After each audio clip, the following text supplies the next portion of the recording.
and all my people. Listen, I want to introduce someone to you that I met over a year ago, and he has impacted me so much and really just fueled my passion because he exudes this. Give it up for TMOT with Access Experience.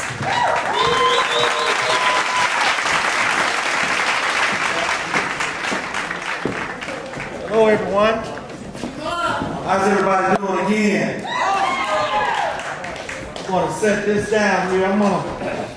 We got ourselves a bass player with us by the name of Pappy Hines, who's going to do a couple of songs with us, and then we're going to do several songs that we haven't played at any of the events. But while they're getting ready, let me put this down.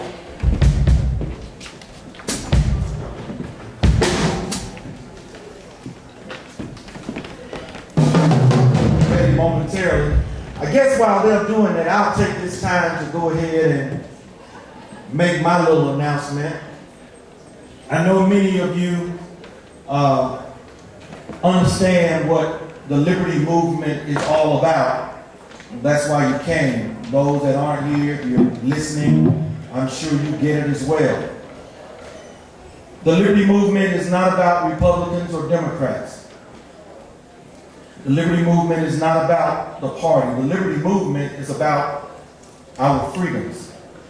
Many of us don't understand the loss of those freedoms and how their liberty is being impacted by it because we have been institutionalized. I'm going to give you an example of that institutionalization. Now, I myself, and I may as well go ahead and put it out there because of my announcement, and it's not a secret, it's out there, it's been out there in my YouTube videos. If you're looking for it and you want to see it, I'm going to tell you a little bit about me and this story of how institutionalization works and how our two-party system has used institutionalization to put us in the position where we are really fighting for our very lives. If you don't believe me, look at all the soldiers who are dying overseas in these wars that are not about freedom and liberty for those countries that we happen to be occupying. It is about greed. It is about wealth of those that would rule us here in America. And when I was a young man, I voluntarily chose to give up my liberty and my freedom. How? I engaged in criminal activity that resulted in a prison sentence. That was a choice that I made. Nobody else is to blame. That was all on me. I chose those physical bars. I chose to lose my liberty. I chose to lose my freedom. Now, in that process, there was a theme that, and this is how I'm going to illustrate institutionalization. When we would take showers, it was an open area. You got the showers and you have the urinals and the toilet.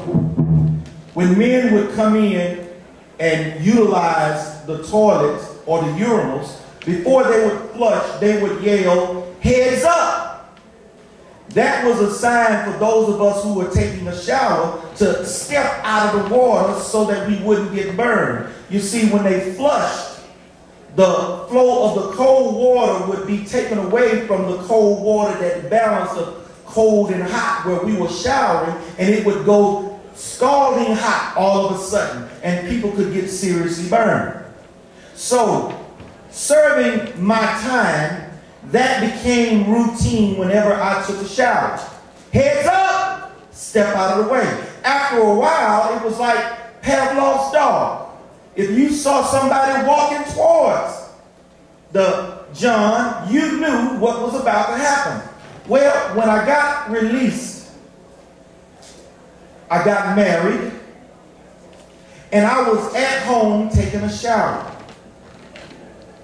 And my wife came into the bathroom and she flushed the toilet without saying heads up. And out of fear, I jumped out of the water to keep from getting burned. I had become institutionalized to that mindset.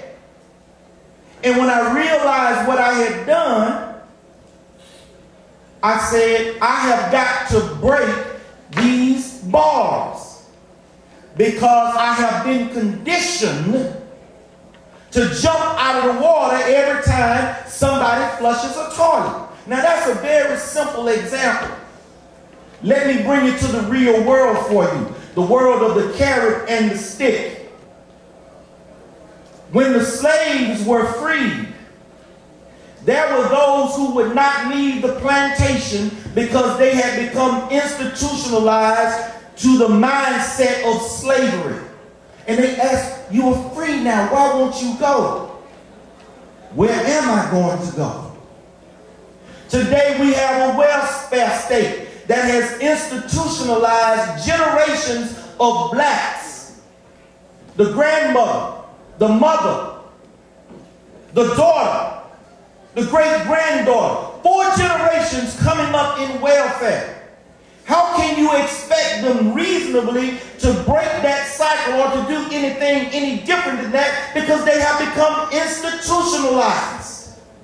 The Great Society, FDR, the welfare state, it has worked in destroying the fabric of the black community for many. 7 out of 10 kids born in a black family are born out of wedlock. Many now don't even get married. They don't even bother getting married.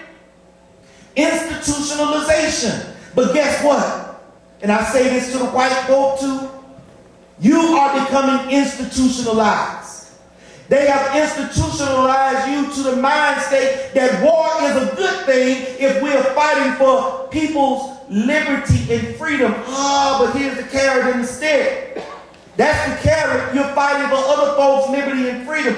Here's the stick. Our sons and daughters are dying, not theirs, and we aren't fighting for liberty and freedom. Why? Because we have been sold a line by mainstream media. We no longer research for ourselves.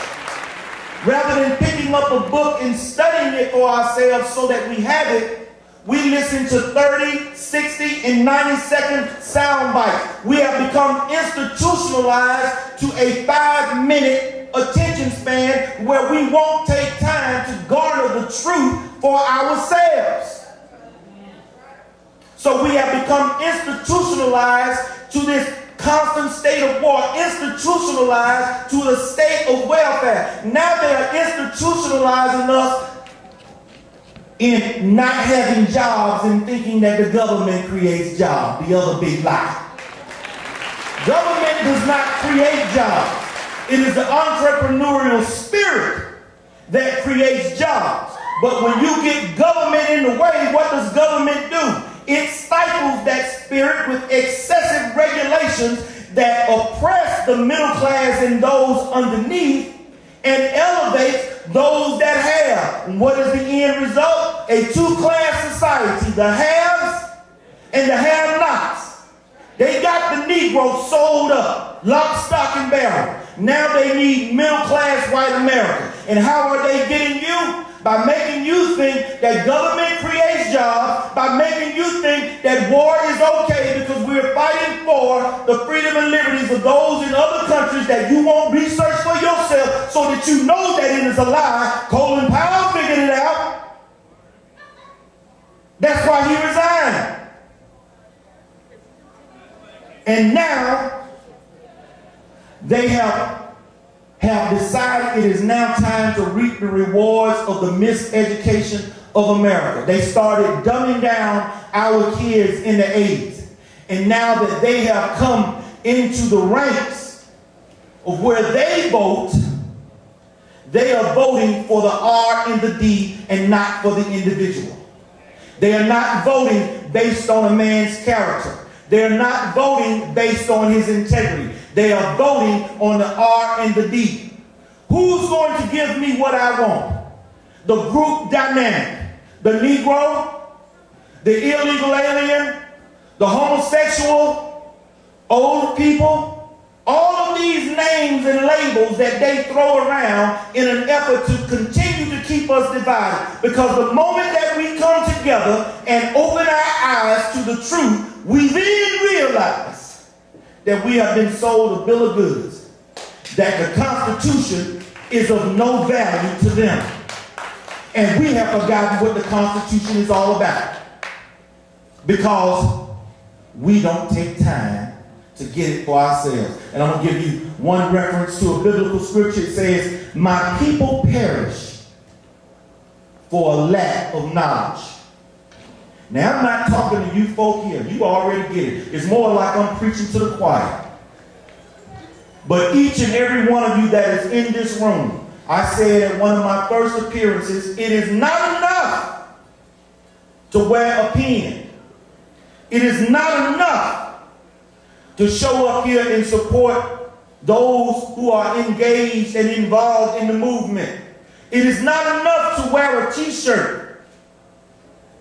What you must do is touch each and every person that you come in contact with, whether they accept it or not.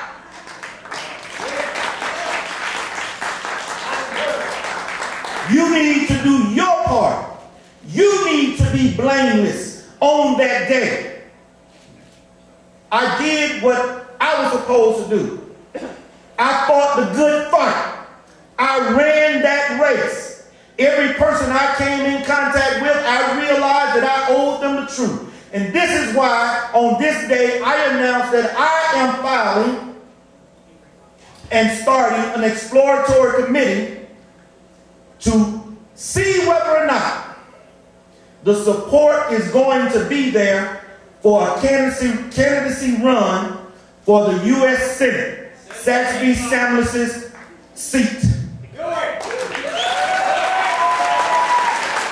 If you want more information, you can go to GraysonCommittee.com. Ask your questions. You'll see what it is I stand for and what I am about. And what is it I stand for? Everyone that's out here. I don't care if you're black, white, gay, straight. None of that matters. You are Americans. Never make the mistake of referring to me as an African American. I ain't lost nothing in Africa. This is my country. This is my home. This is where I was born, and this is where I will die.